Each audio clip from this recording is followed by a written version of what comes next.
Welcome to GARcast, home of all manly media. Welcome to GARcast. We are here live, and we are doing our super special Halloween edition for spooky things. And with me, I have Ali. Hey. And Boris. Hello. And Tom, who's either coming later or he will arrive, I'm very sure. Tom is dead. He died. Yeah, and also we have the live chat here. Hello, everyone in there. And yeah, so we watched spooky things in preparation. And I watched Vampire Hunter D Bloodlust yesterday, as well as Perfect Blue and other things. What did you guys watch? I spent the entire week watching horror movies, like at least 2 a day.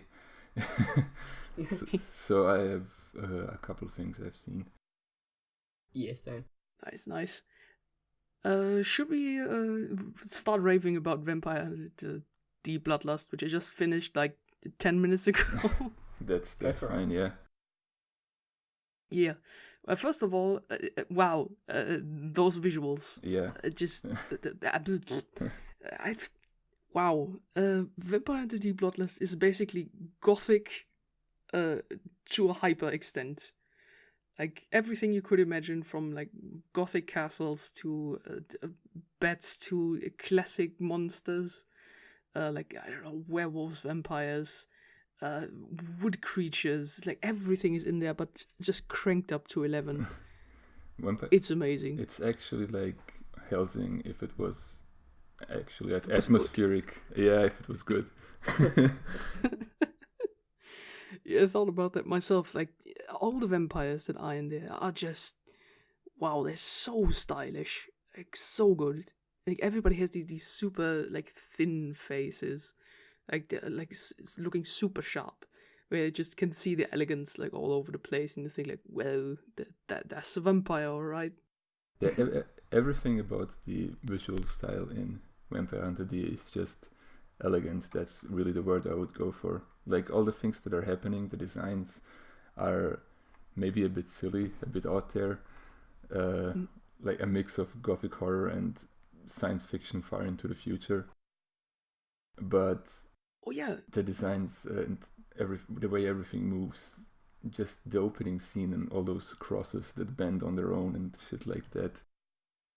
Oh yeah, it's amazing. It is. We're gonna talk about the visuals a lot, but they're pretty vital to the entire experience. They just sell the atmosphere so well, and that's really what the entire thing is about. It's extremely nice visuals and it's super dense atmosphere.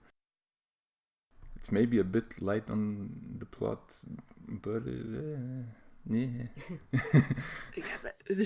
But I think it fits. It's like a very simple plot, but executed brilliantly. It's essentially a road movie, you could say. Yeah. Like, it's people following a what is it called? A kidnapper. A kidnapper, yeah.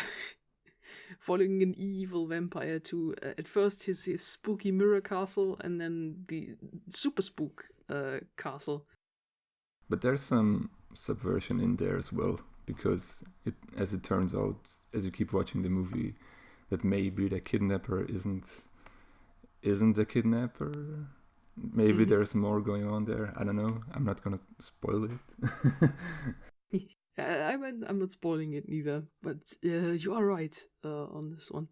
It's super well executed.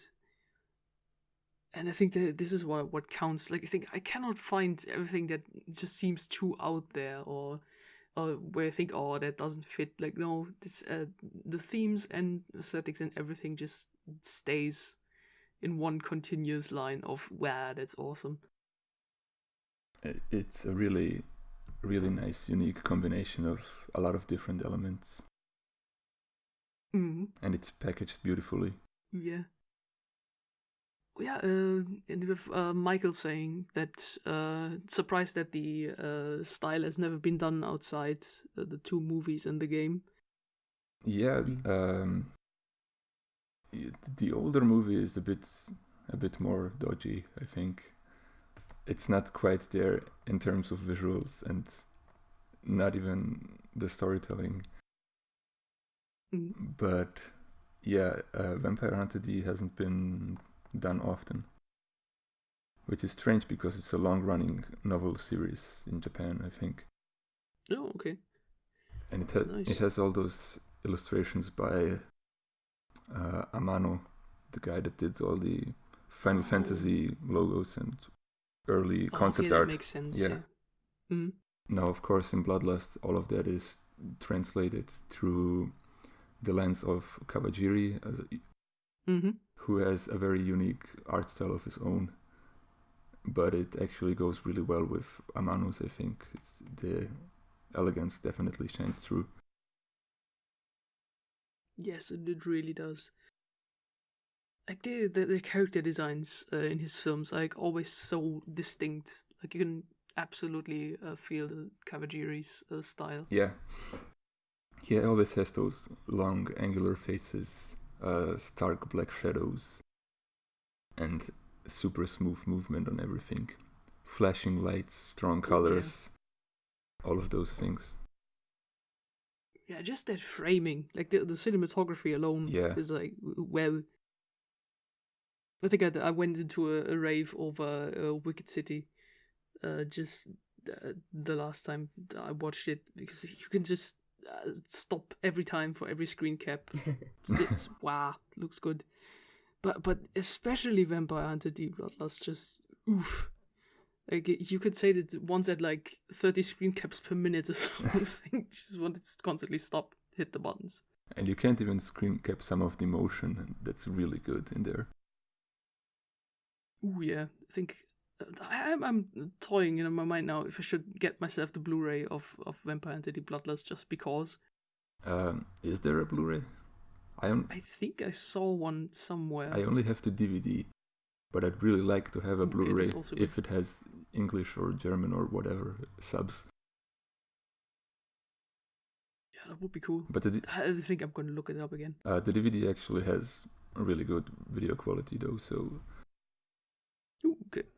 Yeah, definitely. Oh, the Pengmort coming in saying that the Blu-ray has subpar transfer, sadly. Oh. So I think you're good with the DVD? Yeah, maybe. Hope so. It was also, I think to note, announced a while ago. There was a Kickstarter for Vampire Hunter D. They were doing a comic book, I think. Ooh. But even before that, they announced that there is some kind of anime project in the works. I don't know what the state of that is. It's been a while and they haven't really announced any new info. But there was a thing happening. Whatever that was, there is some kind of Vampire Hunter D thing being worked on. At the very least, the comic book should be out, I guess. I don't know. Okay. But I could imagine like that style has a need, like that people want to come back, because especially now with the Castlevania Netflix series, you can definitely feel that this is influenced by Kawajiri. I think even that the creator said it somewhere. It wouldn't surprise me. Interview. I did mention it back when we talked about Castlevania, that I'm getting Vampire Hunter D vibes from it, which is of course a good thing. Oh yes, and now that I've seen it, I can definitely like confirm that it really feels good. So I would love to see like another like in that style, but with the how you say, with the techniques of today. It's I've been saying this for a while, but I'd really like for Kawajiri to do one more movie or whatever, because it seems like he's retired. He hasn't done anything full length. He might work on some storyboards, I guess, occasionally. He's not really credited a lot. But yeah, he was campaigning to do the sequel to Ninja Scroll. I know they made like sort of pilot demo reel for it. But it wasn't really picked up by anyone, because I guess Ninja Scroll, while very popular in the West, no one in Japan actually cares about it, so they can't seem to find people who would finance the project. Oh, that's sad. Maybe Netflix can give him a hand or whatever. Yeah, it's all for that. But yeah, following Kawajiri, I bought myself the Blu-ray of Highlander Oh yeah. just a few days ago because it was on Amazon France, and the French Blu-ray surprisingly has the English dub on it too. Oh shit. I'll get that too. Brace then. yourselves. But sadly not the Japanese one. That is a bit sad. But the English one is on there. Yeah, and just checked it out a bit. Yeah, well, like his style in just crispy Blu-ray, it looks very good. But sadly, the CGI now stands out more. I don't know, there have been some strange CGI cuts in Highlander, but just on the backgrounds, like not in characters. Yeah. But now I feel like now that I see it in Blu-ray and not in 480p, I see like whips that stand out a bit more. But I'm gonna have to watch it like fully again, or maybe I was just sitting too close to the screen. Who knows? But all of the 2D parts are still excellent. Ooh, yeah. That's why I want more people to check out Kawajiri in general. It seems he's a bit underrated as an anime creator, and he's been in the business for very long. And the thing that's very consistent about him is he's done some trashy OVAs, like 80s, 90s style as well, who are not that great, but the thing that always is good is the visuals, like that always comes through. He's very strong in that regard. Yeah, I feel like you could watch them basically for the visuals alone. Yeah. Like I would even if you say, yeah, I don't like much like the gothic style or whatever, just if you are into animation in general, just watch Vampire the Bloodlust. Yeah, absolutely. Like even backgrounds, motion, character designs, everything beautiful. Oh yeah, it's well. And you've seen Wicked City a bit more recently than I did, so describe your experience with that. Yeah, Wicked City, I just randomly picked from like no wait, I didn't pick that from my anime list. I was browsing a French shop again, and they had like a triple feature of like Wicked City and two other OVAs called City, and I thought like, yeah, I'm gotta check out one of those. What gives? And didn't knew that it was Kawajiri, and just randomly picked Wicked City, and wow. That was one trip from back to front. It really feels like the 80s hyperviolence style with a really dark city. Yeah, Wicked City. Really empowering high buildings, very neon, everything playing at night.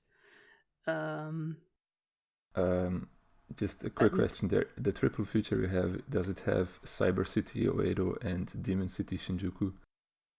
Are those the other two? Is possible? Because those are both also directed by Kawajiri. Ooh, okay. Demon City Shinjuku, not that good, but again, cool visuals. Cyber City Oedo is actually pretty cool. Yeah. Mm-hmm. Wait, I'm just gonna check it out again. Yeah, there it is. Wicked City, Cyber City, and Demon City. Yep, that's it. Oh shit, and it's also €10. No, don't make me buy it. Is that a French one again? It's a French one again. Ah, damn it. I'd really like to own all three of them. The French really love their seinen, man. Yeah. They really do. God damn it. Can't say they don't have good taste. Mm-hmm. Oh man, that's good. It's really only €10. On the German one, you would pay 10 for each of them. Yeah, but But before we start complaining about German prices again, That's a different topic. That's a completely different topic. Back to Wicked City. We have demons and humans, and they don't get along. That's the gist of it. And so there are guardians on both sides of these two worlds to make sure that they don't intersect or that everything goes in order. And so yeah, and we follow our very gar protagonist, forgotten his name, buff dude with a gun. Yeah, he has this who incredible is- superpower of a really strong gun. Yeah. And also being insanely suave. Yeah. Really liked him. Yeah, and he gets a mission where he's supposed to protect one like demon lord for one contractual thing. And he meets a female demon bodyguard from the other side. And so the adventures of protecting this guy unfold. And wow, I've fallen in love with the style like immediately. Like I feel being pandered to slightly. Like like cool characters in suits. What more do you need, really? Yeah, you like the girl a lot, right? Yeah, I really did. I don't know what it is about Kawajiri's women, but they just trigger something in me that you can actually feel the exclamation mark above my head, where I just randomly yell out, "You! I love you!" Like immediately. They look really just- strong.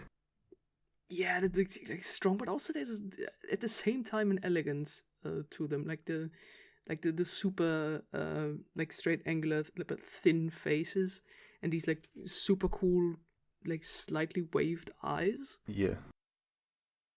Yeah, like absolutely the same happened to me with Vampire Hunter D Bloodlust with Layla, is her name, as well as the girl in like Highlander. Like all the female leads, like immediately I feel very smitten by them. And so yeah, in Wicked City, many bad things happen in there. Like it's really one of these hyper-violence 80 things. Like it goes in there like with no censorship, no nothing. Especially towards the end. Yep. There's not only violence, but a lot of sexual things as well that happen that are can make a lot of people uncomfortable. Mm-hmm. So get ready for that. Like his OVAs like are not for the if you are they have a bit of problems with that. But I feel like due to his style and the stories and like the strength all the characters have, it really works. This is at least what I take from it. I think most of the stuff Kawajiri does were adaptations of novels and whatnot. I think Cyber City Oedo is the only one I can think of that's, I don't think, based on anything. So if you have any problems with the writing of those things, don't blame him. He did a good job. Yes, that is true. Like, it's not his content; it's always adaptations. I mean, Highlander, I think, was original, the story for the anime, but it's, based on Highlander, so there's that. So it's always something, I feel. Okay, with Pengward coming in saying that it's a bit sad that Kawajiri's women, even if they are strong and independent, always end up being portrayed as a bit more conservative. Yeah, it is true. I didn't feel that way to me. It's a little bit there. Did you watch Ninja bit. Scroll? Not yet. Still have to. Okay. I'm not gonna say anything on it. Okay, but to that, I can say if it has like really strong like female characters in it, like the set phrase of strong independent woman, I really love those, like especially his style of them. So that was our off-topic Kawajiri cast. But he has done a lot of things that border on horror, so it's fine. It's all in the spirit of Halloweeny. Yay! Oh yeah, and Kawajiri also did the storyboards for Kaiji for a lot of episodes, which I didn't knew. But of course, as you said, Boris, like given that it was at Madhouse, makes sense. Yeah. Kawajiri he's been with Madhouse since the inception, I think.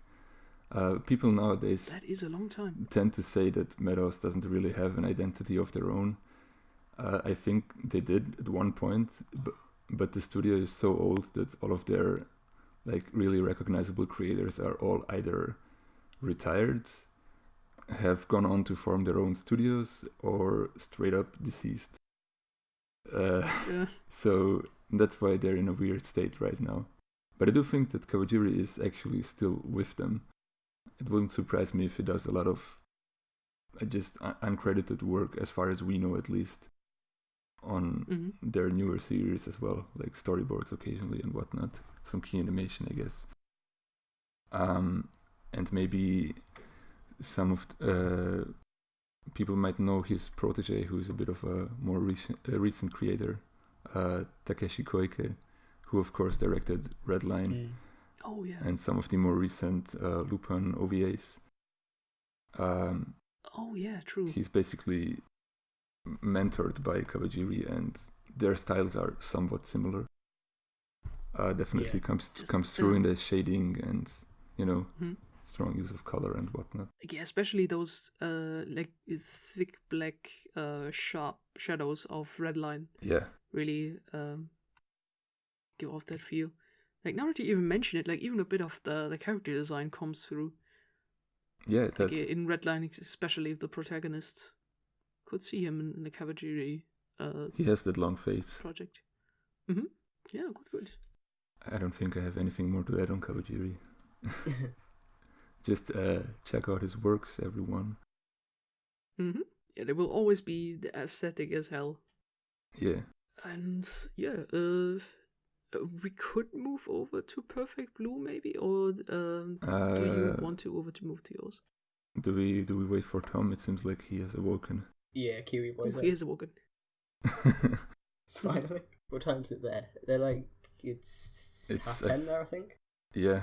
I think, yeah. Well, I mean, you can start on Perfect Blue if you want to see. Well, or maybe you want to have him around for the conversation because it's one of his favorites. Okay, then we can wait a bit. There he is. There's the boy. Okay. Jump right into the middle of it. Okay. We've just finished the conversation, and I think you should be there for the next one. That sounds ominous. It concerns one of your favorite animes. So Oh, excellent. Am I gonna get pranked? And you could be like, oh yeah, we're talking about gamers now, and I just crumble at the idea of the existential horror.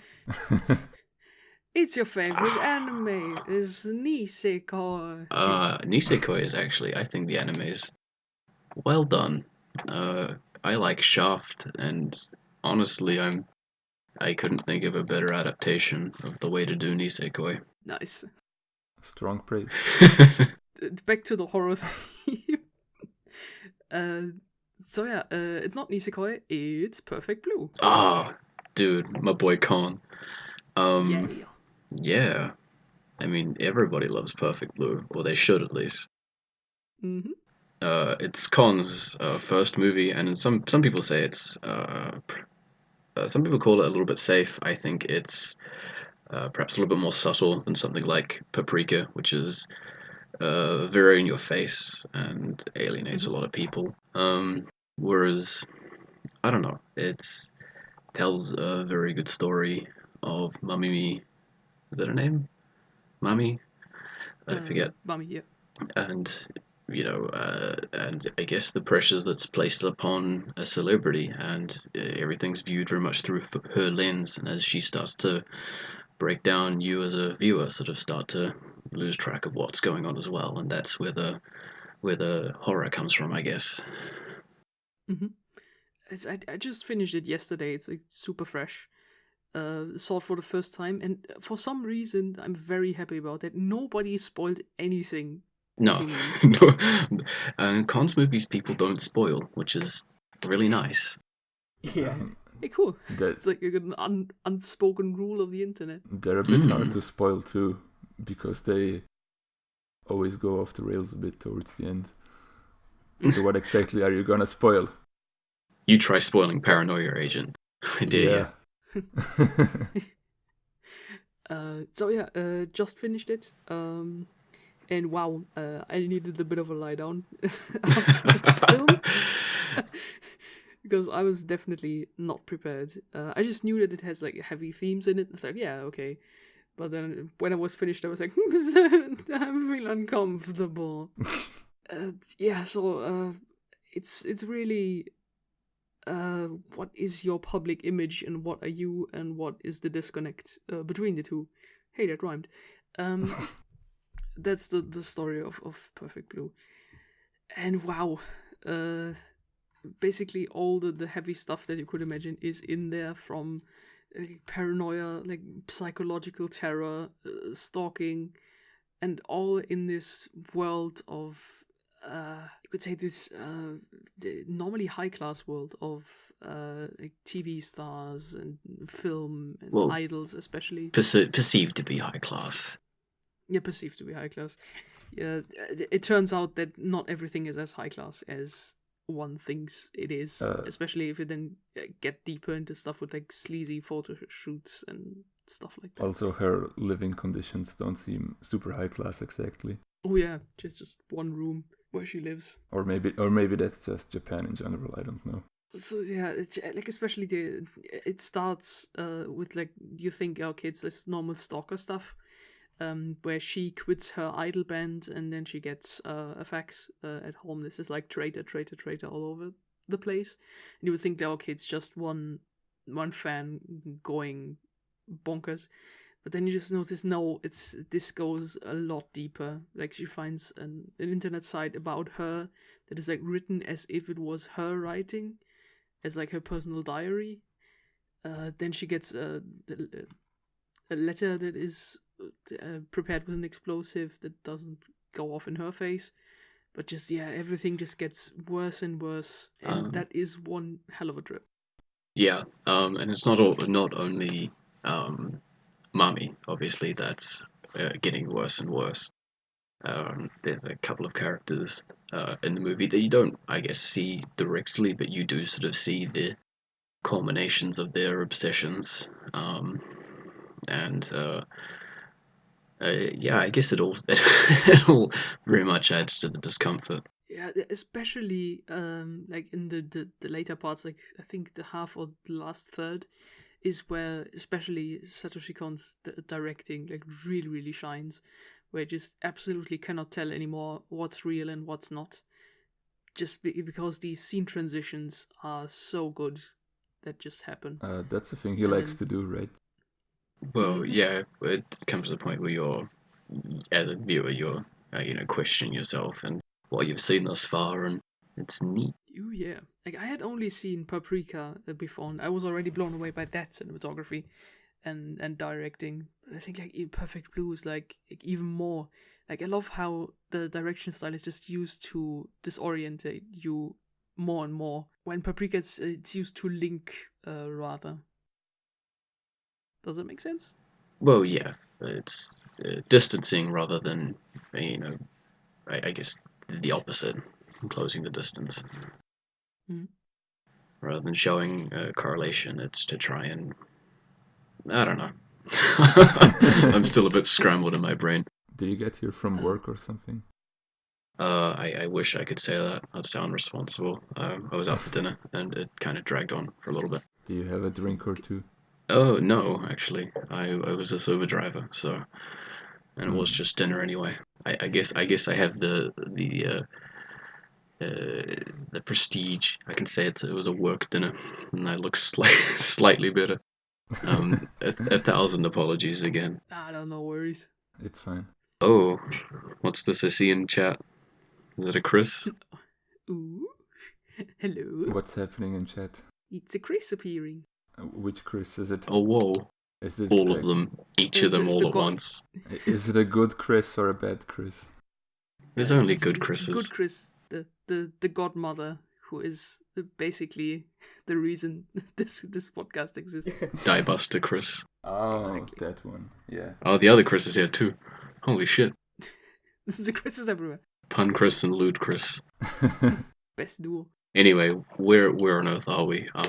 Satoshi Kon, we just where? What have I missed?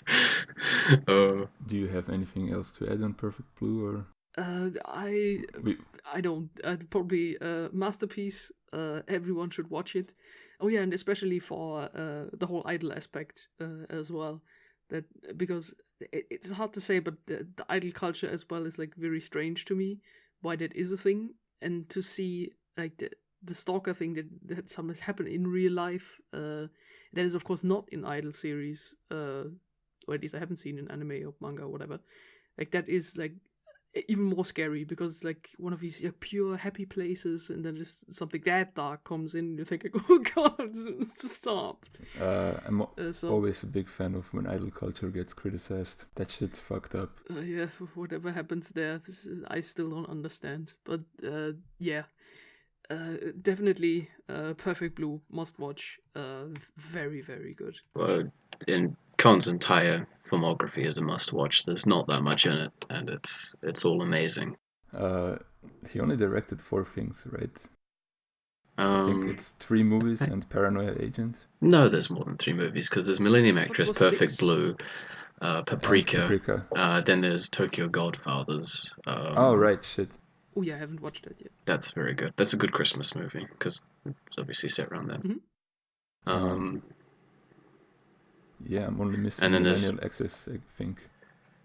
Paranoia Agent, and then he has a manga that I haven't read actually. Oh yeah, Opus. Yeah. But like my local comic book store has that, and it's still every time walking past it, I think I should buy it. It's pretty hard to find actually, even online. Okay, so maybe I should buy it. Oh no. Yeah. Yeah, so from Satoshi Kon, Grandmaster, what else do we have of horror things, spooky things to discuss? Recently I've been playing Resident Evil 4. That's a fucking good video game. It is a very good video game. It's, I guess, kind of the bridge between the clunkier Resident Evils and the more action-based Resident Evils, and it kind of takes the best of both worlds, really. And it has on top of that, it has the amazing atmosphere of like Resident Evil 1 through 3, and even, I guess, 0 to an extent, as well as feels a bit more mobile, and you always sort of feel like you're moving forward, which is, I guess it's a good thing. Like Resident Evil, the older Resident Evils, you're typically going around an area, and you get very familiar with it, but it gets kind of tedious, and you just end up like something will jump out at you, and you just keep running or whatever. Whereas 4, it's sort of, you get to these large set pieces and you move around, you do bits and pieces, and you can do preparation and searching, and it really does feel like you are someone who's exploring this place, With seemingly never-ending horrorland. With the older ones, I think it was always an option that you can basically run past all of the enemies, or at least that's what speedrunning tech makes me believe. But I think in 4 you oftentimes don't have the option to run past certain parts. You always have to fight.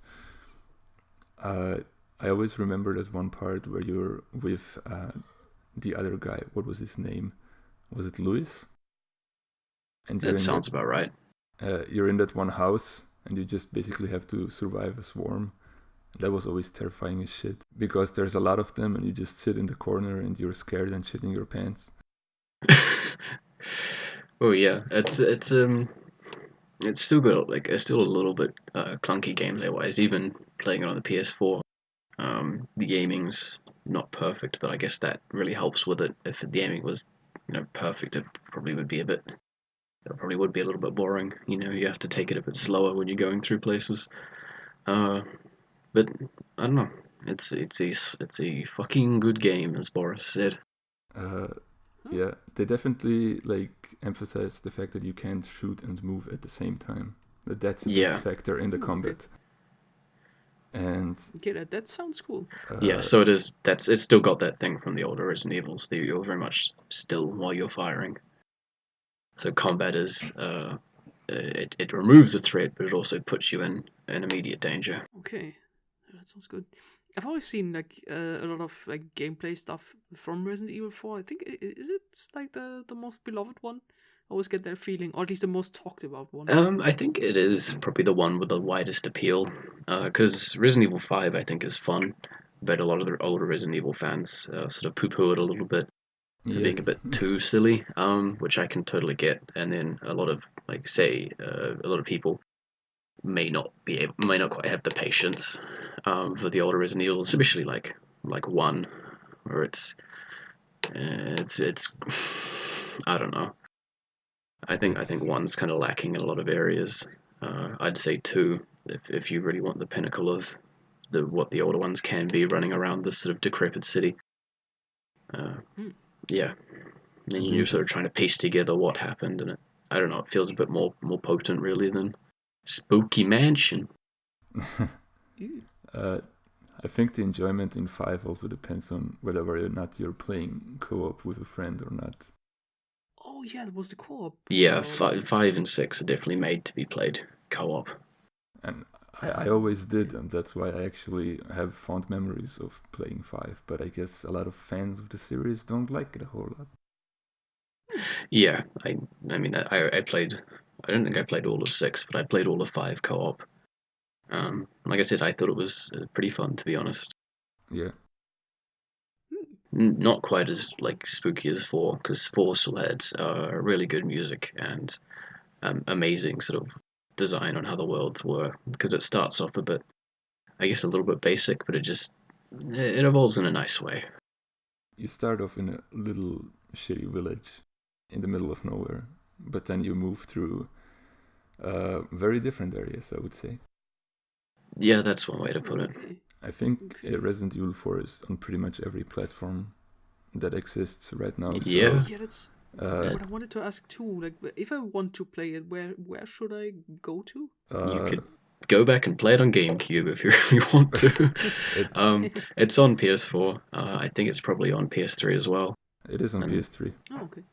Oh, that's good. And probably PS2 and all that kind of stuff. I don't know PC, about its availability on the Wii. Xbox.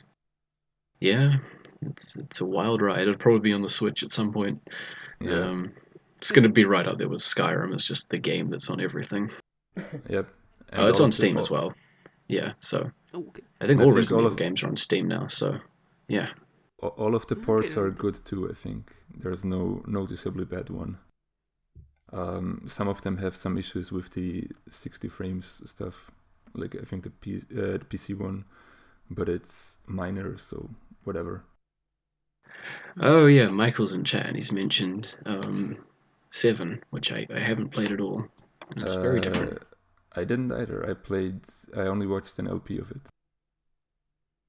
It seems pretty spooky. I don't know how to handle it.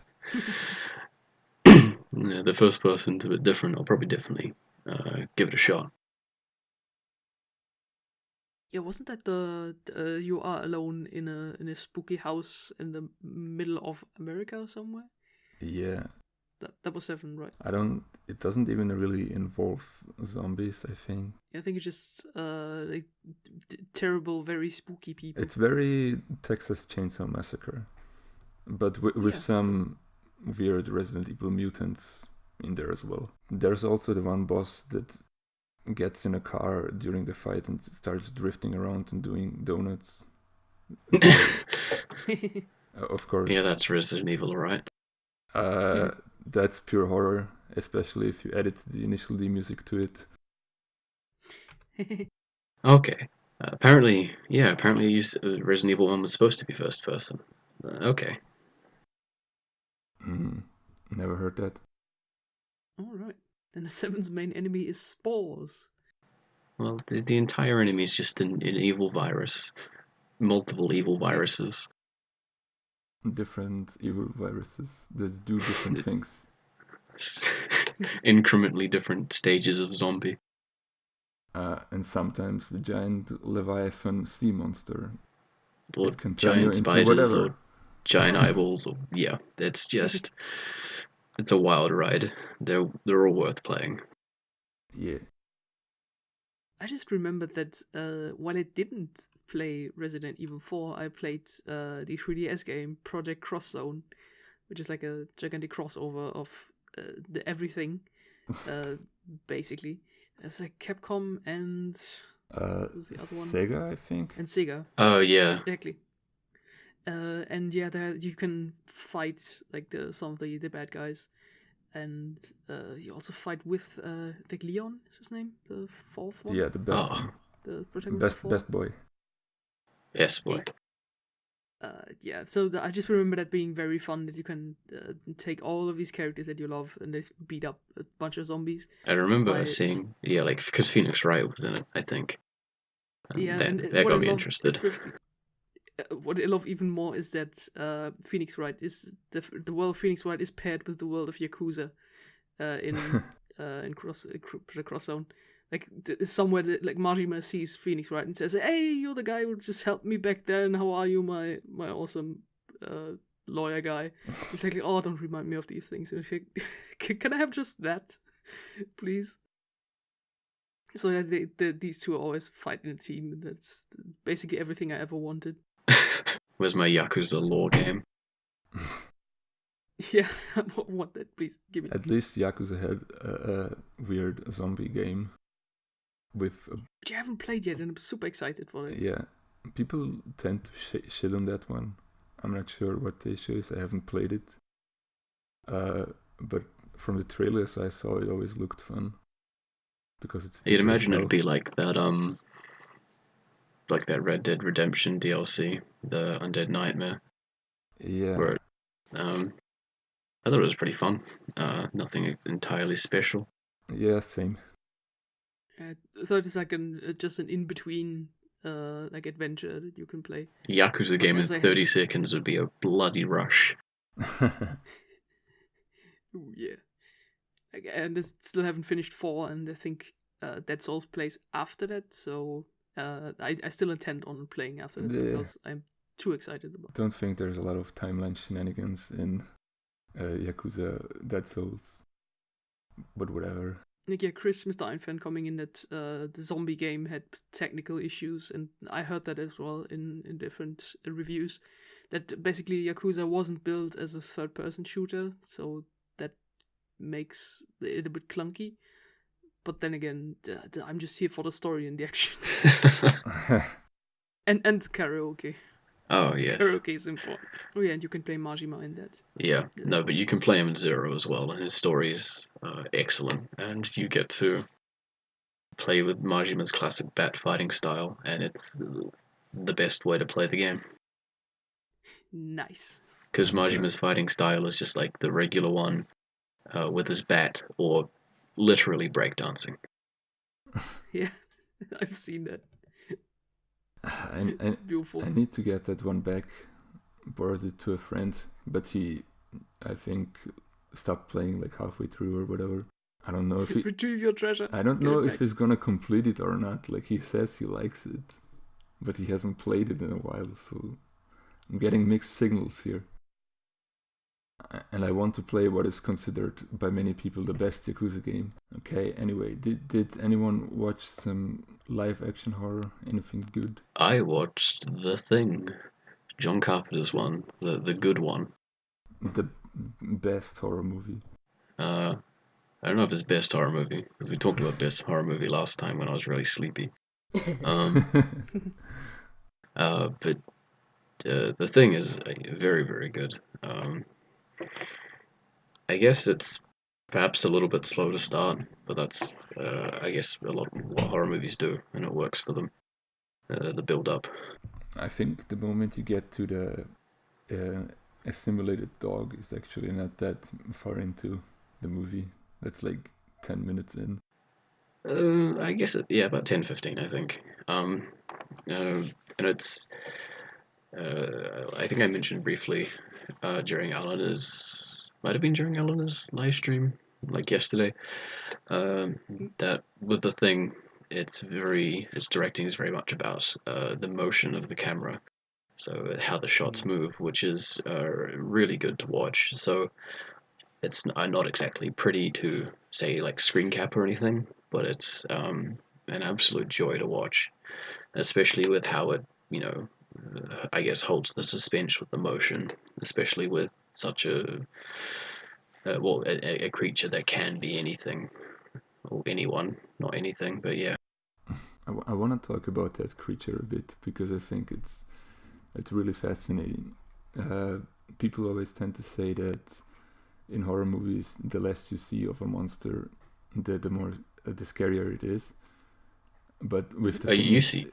it's a unique No, situation. seeing it is very much terrifying. Yeah, because you see a lot of it, but also it can be what the fuck ever, and even if you see it, you don't know what the hell you're looking at.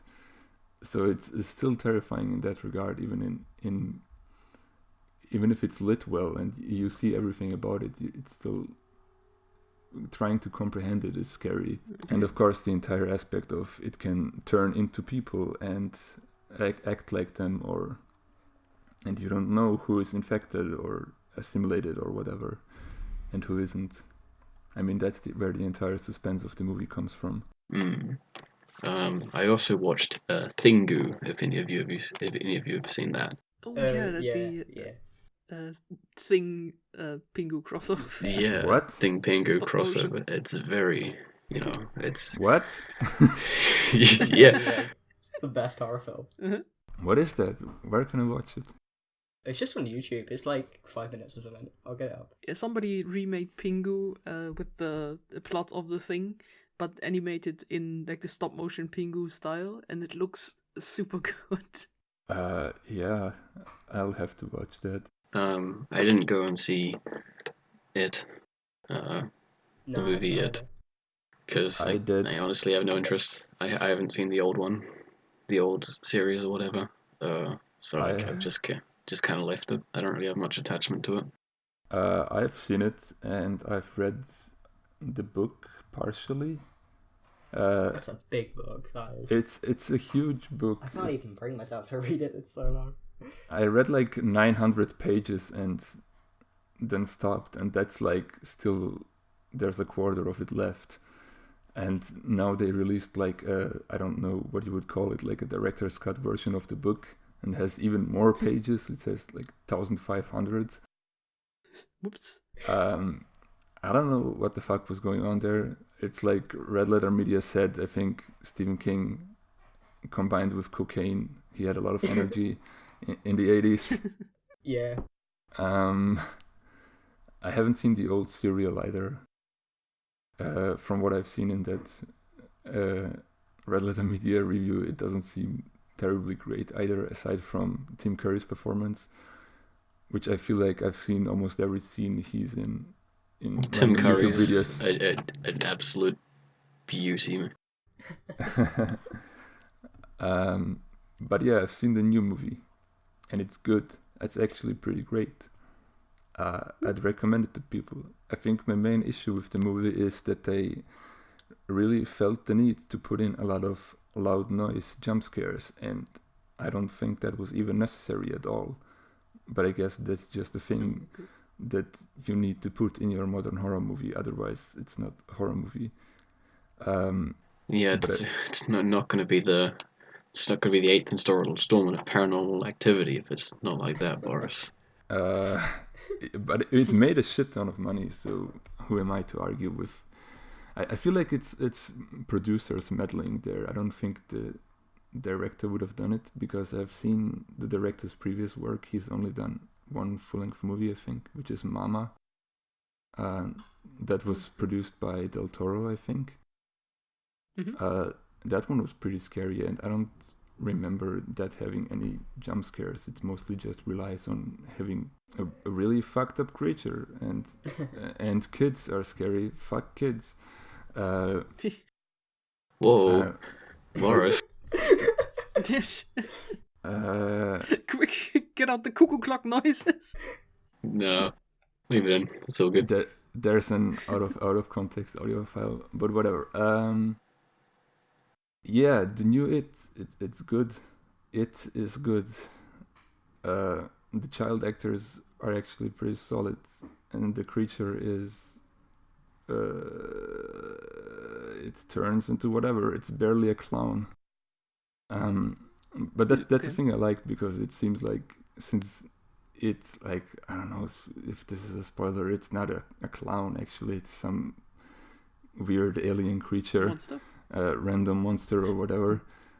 But I liked how in the new one it seems like it can barely contain the human clown shell. Like it just falls apart the longer it has to be in a scene. So that was really cool. Like right in the beginning, in the opening scene, and you see it and it talks to a kid, and its eyes just start slowly drifting apart over like a minute.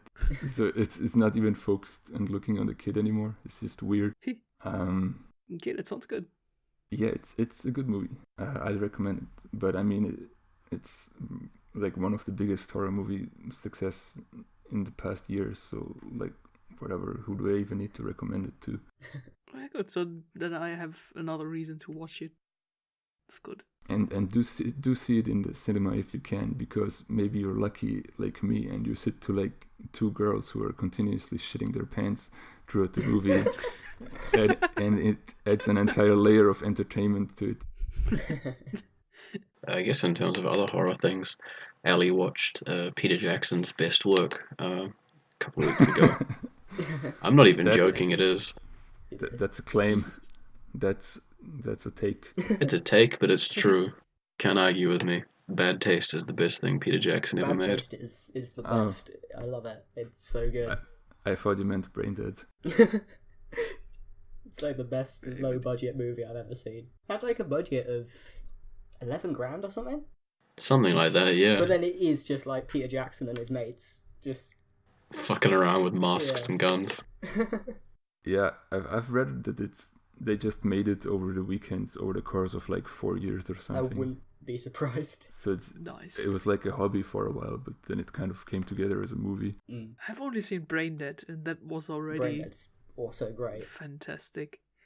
I think does it still hold the world record for most used fake blood in a film? I don't know, there's a lot of blood in that film. Well, they don't really use fake blood anymore, so possibly. I think yeah, yes. true. I think maybe the Evil Dead reboot might arrive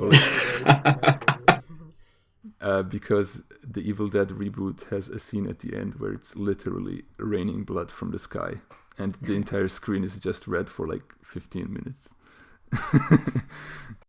Well, that and the old Evil Deads were pretty gory as well. Yeah. Like Evil Dead 2 is lots and lots of blood, but I don't think I've seen a movie with quite as much as Braindead did. That scene with the lawnmower. It's mad. That's actually life in rural New Zealand. Yeah, if you're a big fan of The Lord of the Rings, go watch Peter Jackson's like really, really good films. Don't watch that. You really have to get into his early works to understand the later ones. Really. Don't watch that piece of shit Lord of the Rings. Go watch Braindead. I'm not even joking, they're really, really good. It's completely different style-wise, but it's still as amazing. It's weird to see the evolution of Peter Jackson, starting out as extremely low-budget horror comedies and moving on to King Kong. One of the highest English literature pieces, and turning it into a very, very good adaptation that basically got him like over 20 Oscars combined.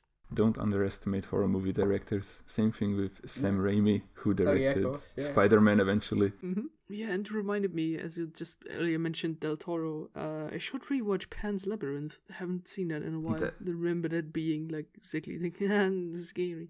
It is scary. It's a movie. Is that the one with Bowie and his dick bulge? That's Labyrinth. Oh, that's Labyrinth, right? Oh, yes, Labyrinth.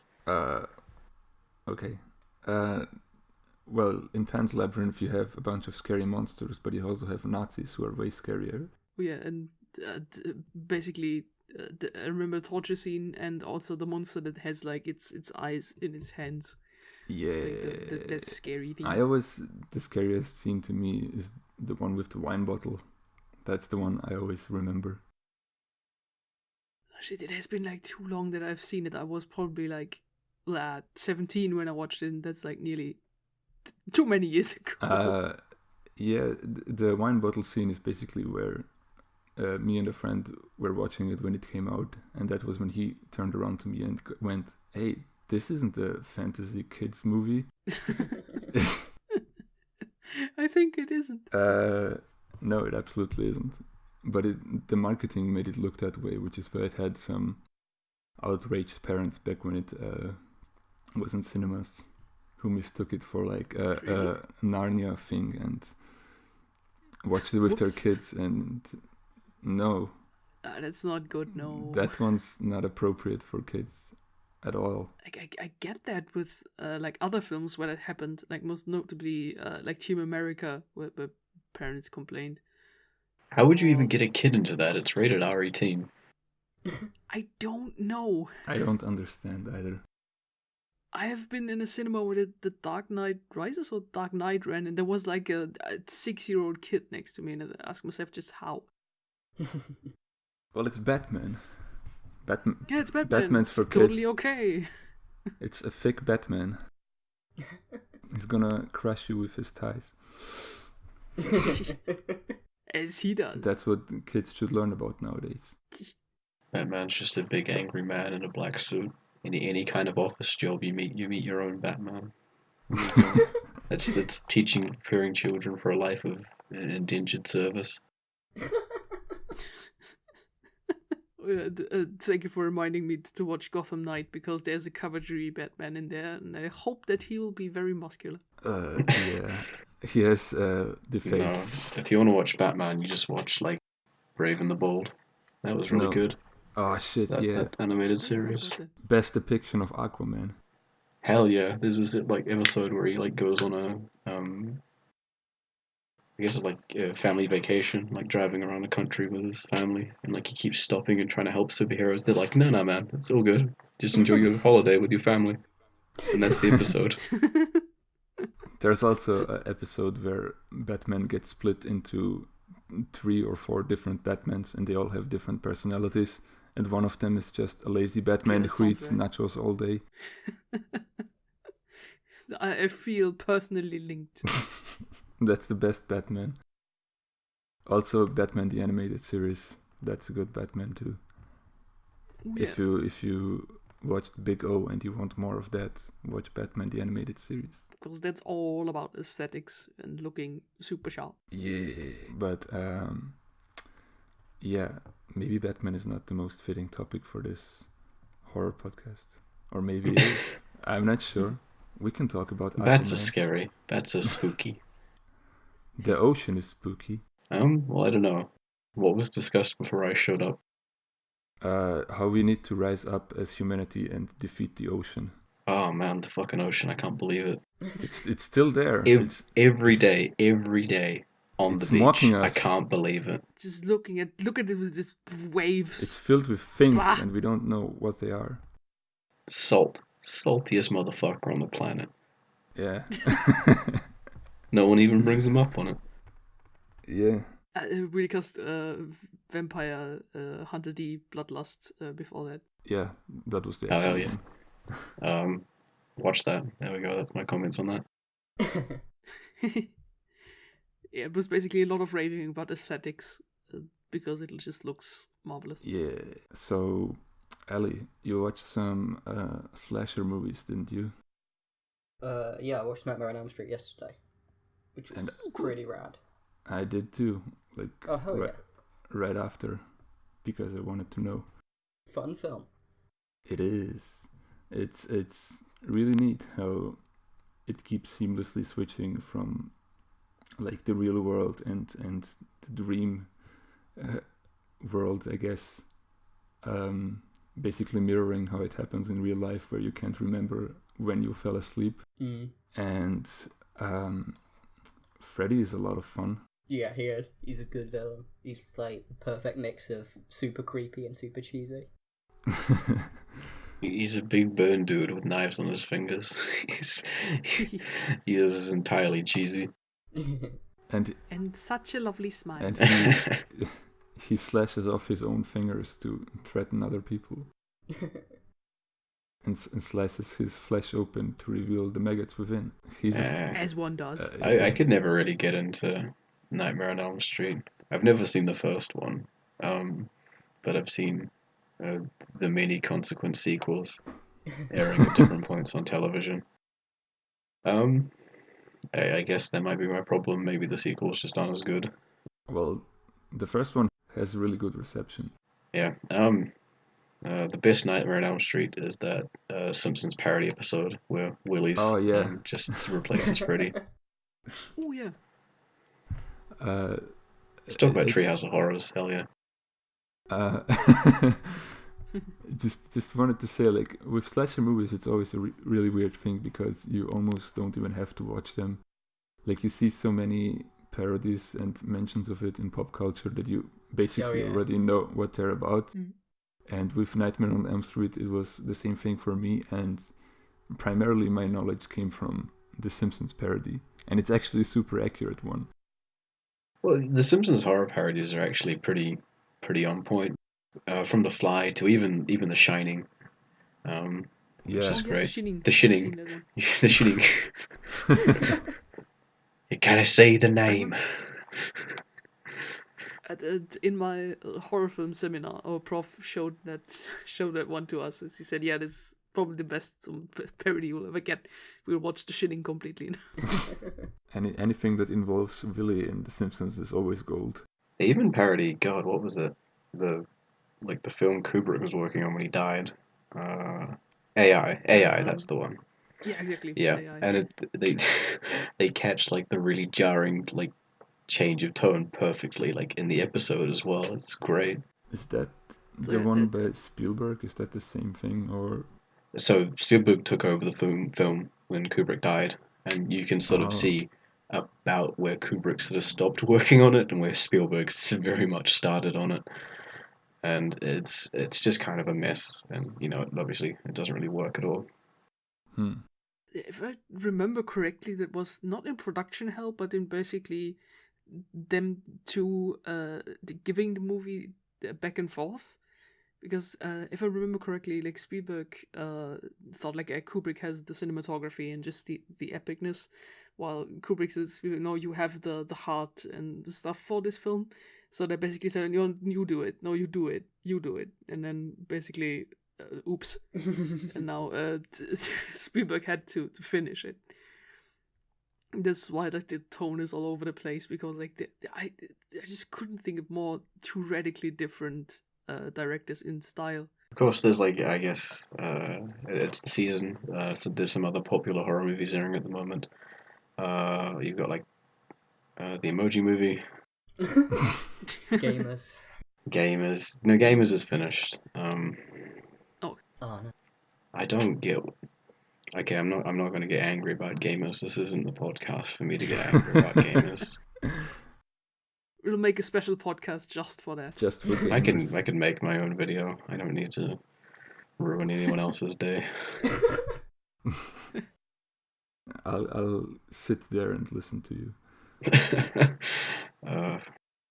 Will just be a video titled "Tom Screams for 4 hours straight," and that's your review of Gamers.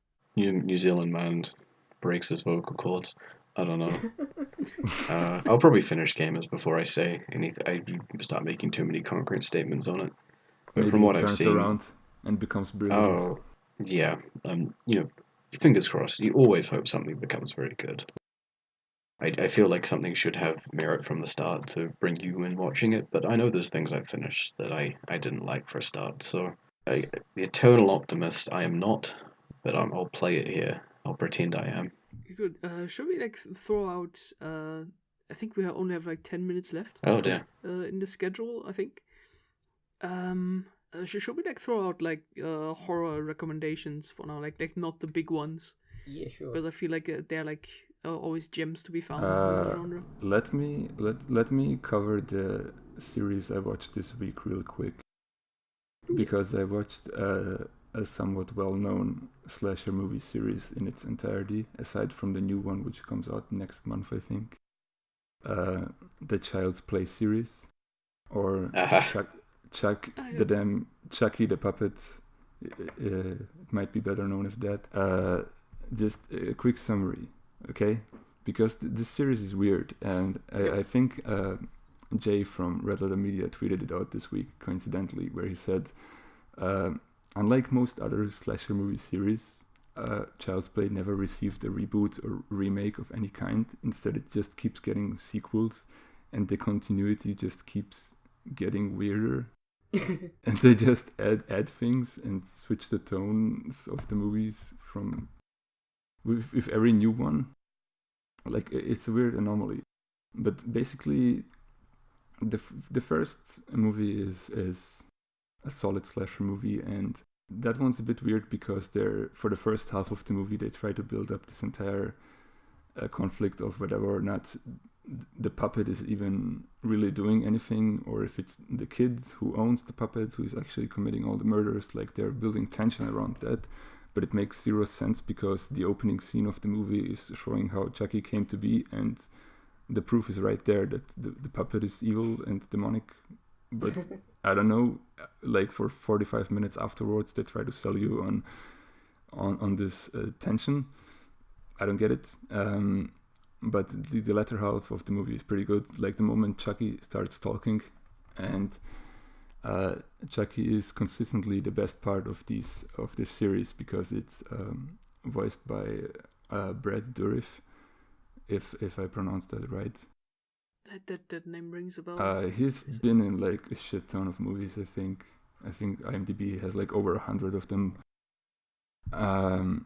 But he's obviously having a lot of fun in his role as Chucky, and like Chucky is weird because it's a puppet who looks like a little boy, but it speaks like an adult man who's cursing the entire time and insulting everyone, and he's also kind of an idiot.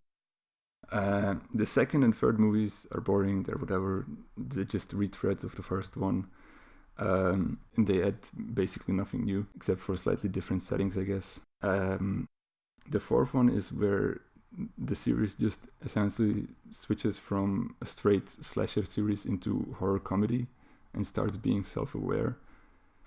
Then with the fifth one, they go into straight up being meta horror, where there's actors who are playing themselves, but also playing different roles as the puppets. Oh man, my head hurts. And then there's like the sixth one, which was released, I think 3 years ago or something, which then goes back to being straight horror for the first half, and it's actually really good. Like, it's the best movie in the series, I would say, which is weird to say for a fifth sequel. And then in the second half it starts making connections to the previous timeline, and it's like, hey, this isn't actually a reboot. Look at all of this shit that you're familiar with. Yeah, the Child's Play series is weird. It does a bunch of different things, and supposedly the next one that's coming out is also, I think it has like 100% on Rotten Tomatoes. Well, that doesn't say much if it's not even out yet. Yeah, it's true, but it's unusual for a slasher movie, I'd say. And I bet it's gonna do some crazy shit again, so it's a bit uneven, but give this one a watch if you like those movies. It's weird, Okay. and Chucky at the very least is always fun to watch. Sweet.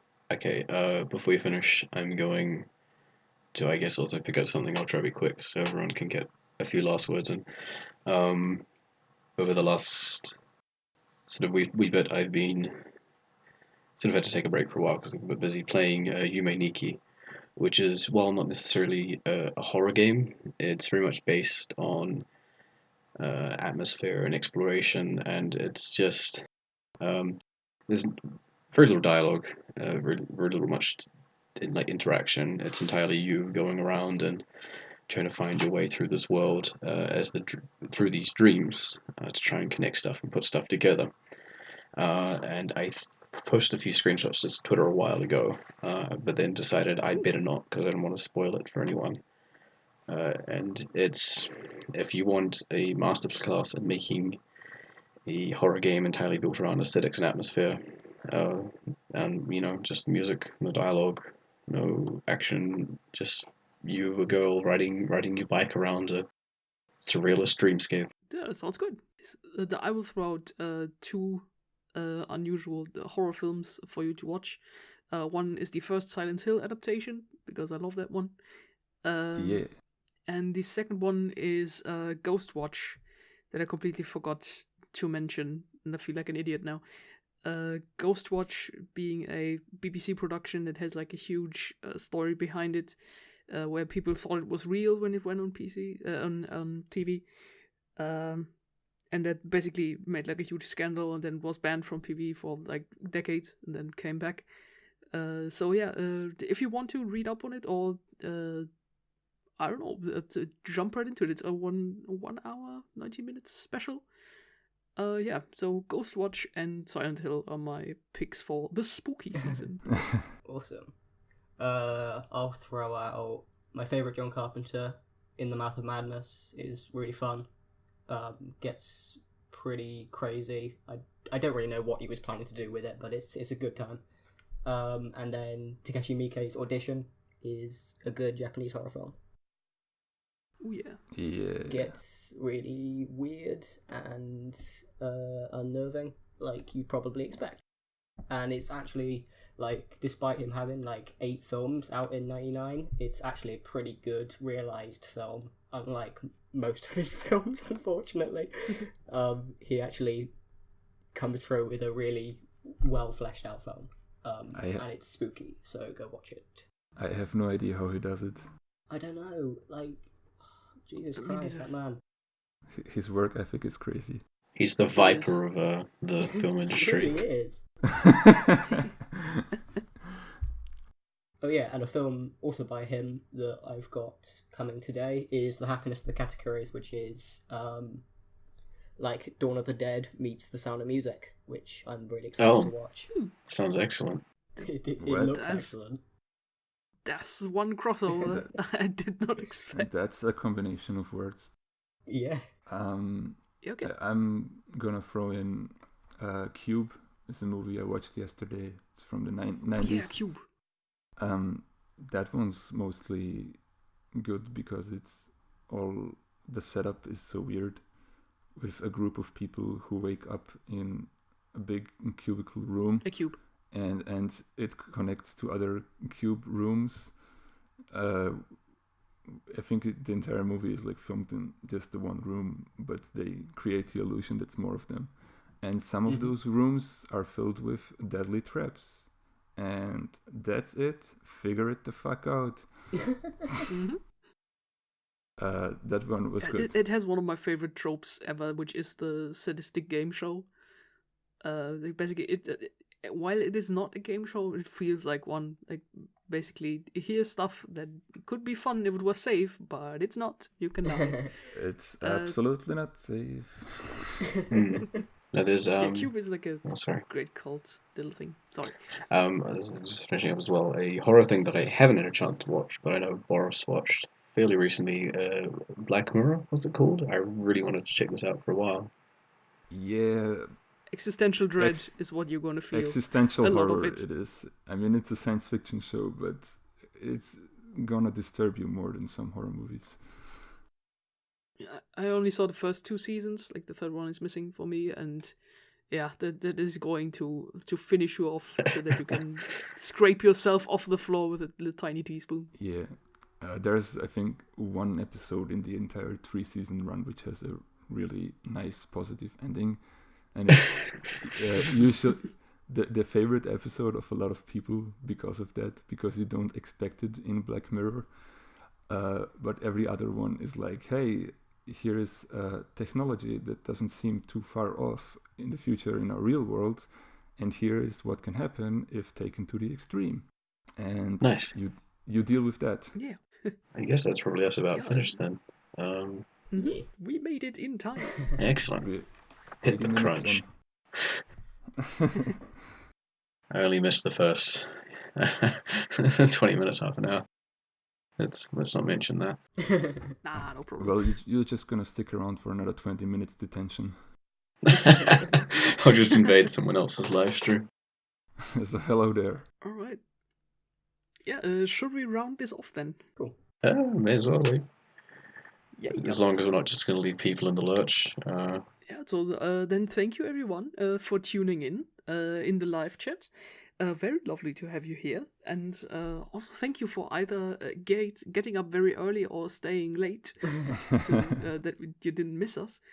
And thank you to you, Starcav, who invited us over to your lovely streaming day today. It's been fun, actually. Don't often get to talk about horror stuff like this. Yeah, getting into the spirit of Halloween. It's still like 3 weeks away. But it's the spirit that counts. Like it's the whole month. The whole month is the month of spooks and doots. Yeah, spooky, scary skeleton. Trumpets, Oh, all of it. Don't forget, kids, there is a skeleton in all of us waiting to break out. And on that wonderful note, we say thank you and goodbye, I would say. Bye-bye. yeah. Bye.